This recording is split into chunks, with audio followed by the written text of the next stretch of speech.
What is going on, everybody? If you want to cut through all the bullshit and get right to learning just the notation part and nothing more, go ahead and skip this video to 5 minutes and 30 seconds. You're very welcome. Especially Mr. Akshat Gupta. I do want to thank you for bringing this to my attention, that some people do not know all the nuances with the notation and the PGN and FEN. So I'm going to make some clarification on some of the more complex notations, because I definitely did not know myself how to properly read all that good stuff when I first started. And I will mention that this is the modern notation, not the old notation where it's like king pawn up 2. No, this is with files and columns A through H, 1 through 8. Once again, Mr. Akshat Gupta, thank you, and good luck with your journey on becoming a stronger chess player. Here we go. First and foremost, we must recognize that the chessboard is an 8x8 grid.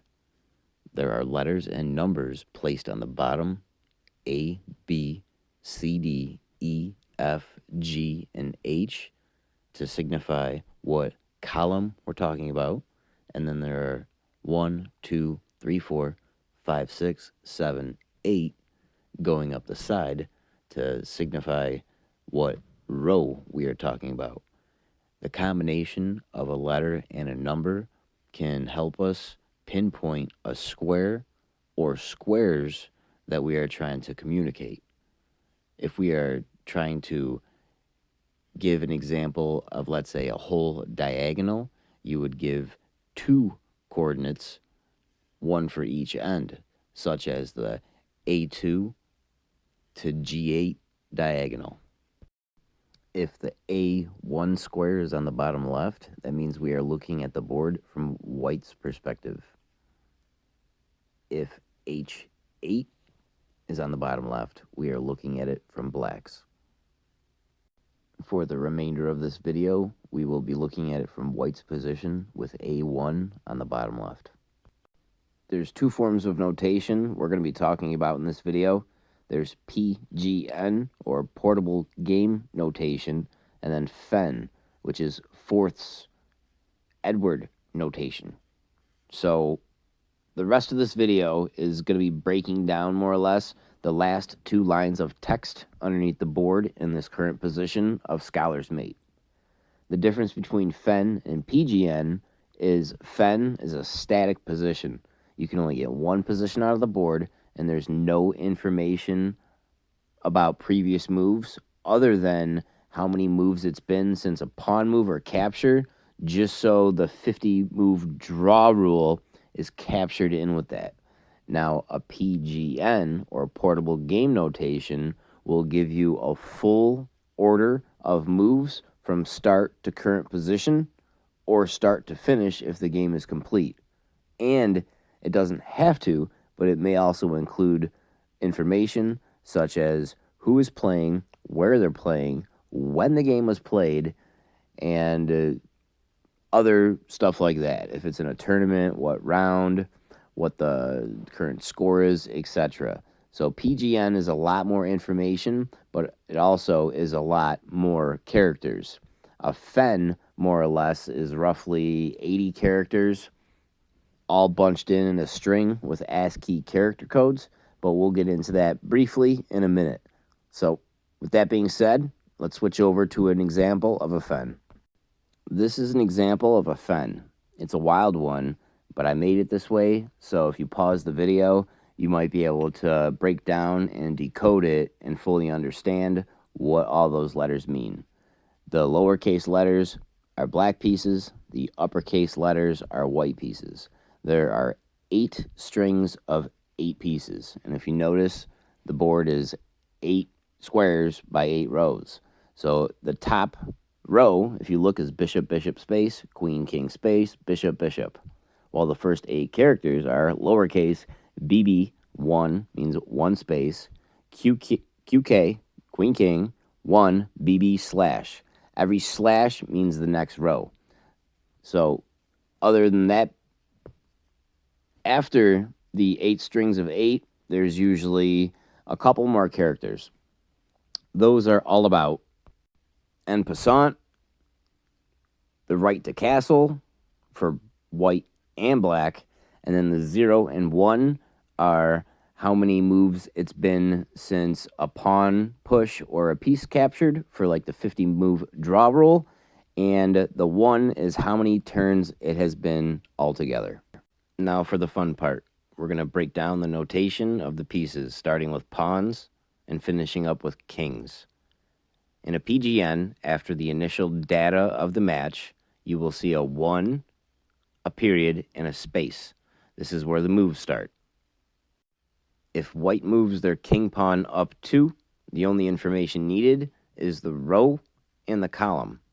The column is an E, so there would be a lowercase e, and it moved to the 4th rank, so it would be a 4, E4. If you moved the queen pawn up 2, it would be a D4. If you moved the king pawn up 1, it would be E3.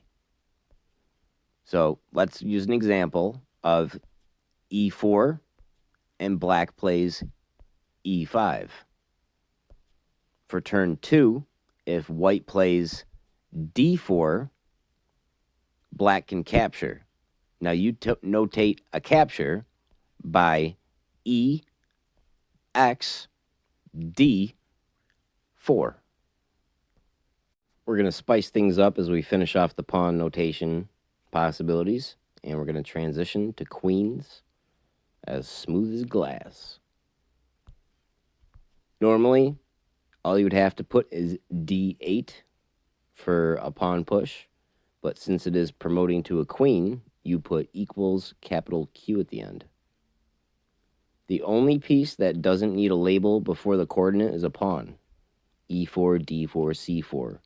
If you ever move a piece, such as a queen, a knight, a bishop, a rook, or a king, you need to put a capital letter before the coordinate. K for king, Q for queen, B for bishop, R for rook, and N for knight, since K is already taken for the king.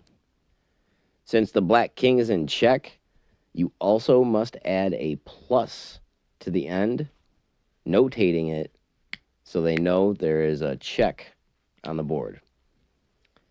For black's turn, since their move is forced, you would put Q, capital, since we're moving a queen, X, because it's capturing, D8.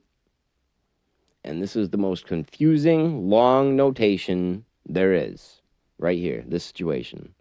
You have the pawn on E7, capturing the queen with a promotion and checkmate. So you'd label that as E, X, D8 equals Q, number sign. Number sign is the notation for checkmate. We're going to finish things up here, and then we're going to talk about castling, and then we're done. Normally, when you push a pawn, all you have to do is lowercase e and a 4 to denote square E4. If you want to put the king to E4, you'd put capital K, lowercase E4. If you want to put the queen to E4, you put capital Q, lowercase E4.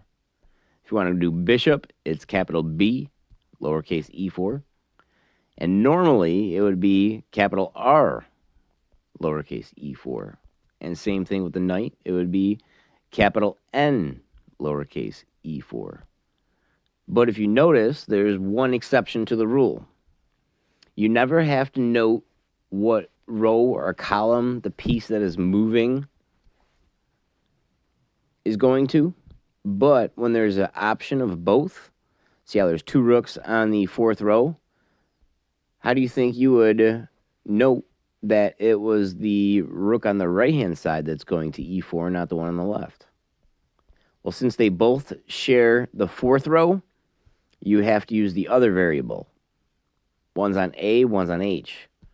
So the proper notation would be capital R, H, E4.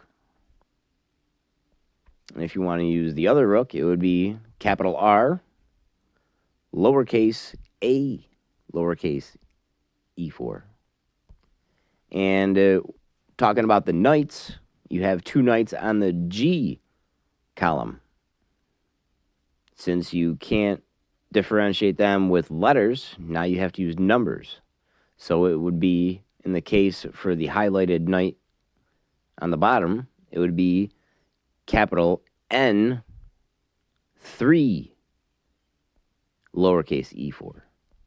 And the one on the top would be capital N 5 lowercase e4. That is how you know when you're reading over notation that there are two pieces that can access that square if you see an extra number or letter smushed in there. On to castling, and we're wrapping this up. Last position, and we're going to wrap this up. Castling. Castling is an oddball when it comes to notation. When you castle kingside, it is notated with capital O dash capital O.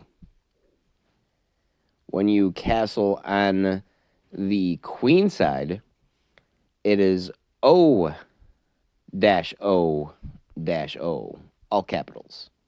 So there's 3 O's when you castle queen side or long, and 2 when you castle king side. And if you castle and it ends up with a check or checkmate, you can just throw the notation right on the end. Well, I appreciate you guys sticking through me this far. It's one hell of a ride. I appreciate every last one of you, especially Mr. Akshat Gupta. Thanks for giving me the idea. I'll catch you all on the flip.